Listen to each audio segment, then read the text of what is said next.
slap bang in the middle of the Atlantic Ocean, the biggest ship of its era. The men on board have no ordinary mission. They're trying to change the shape of the world.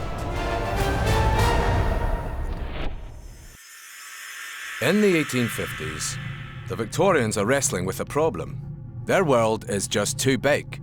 They have managed to shrink some of it with networks of telegraph cables that carry messages instantly across cities, countries, even continents, but not across most of the world's surface. Because when information hits the oceans, it screeches to a halt. Good news and bad, profit and loss, declarations of love and war all have to travel by ship. Send a quick note to America? You'll be waiting 4 weeks for the reply. So, why not wire up the ocean? Well, they try, and fail, spectacularly. The cable's too thin, the ships are too small, the job's just too big.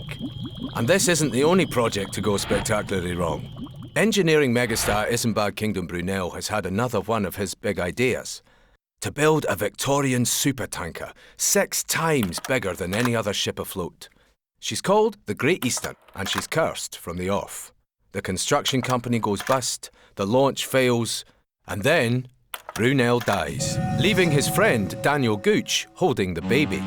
He vows to turn her fortunes around.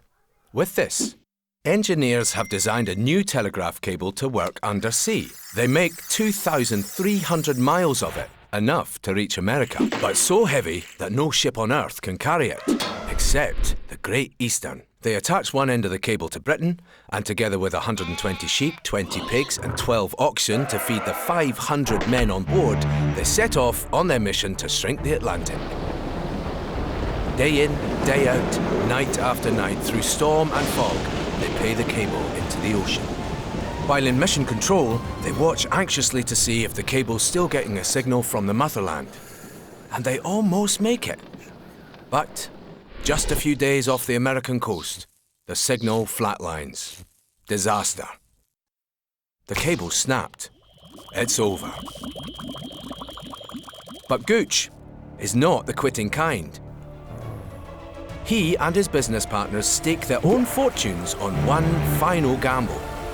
A year later, the Great Eastern heads west again. And on Friday, July the 27th, 1866, the dream is still alive when the coast of America is sighted and the connection is finally made. 2 continents touch, clasp hands, no longer so far apart. Gooch and the Great Eastern didn't stop there. They took on the world, putting new lines on the map, new ways for nation to speak unto nation, making the Earth a smaller place and the information age a reality.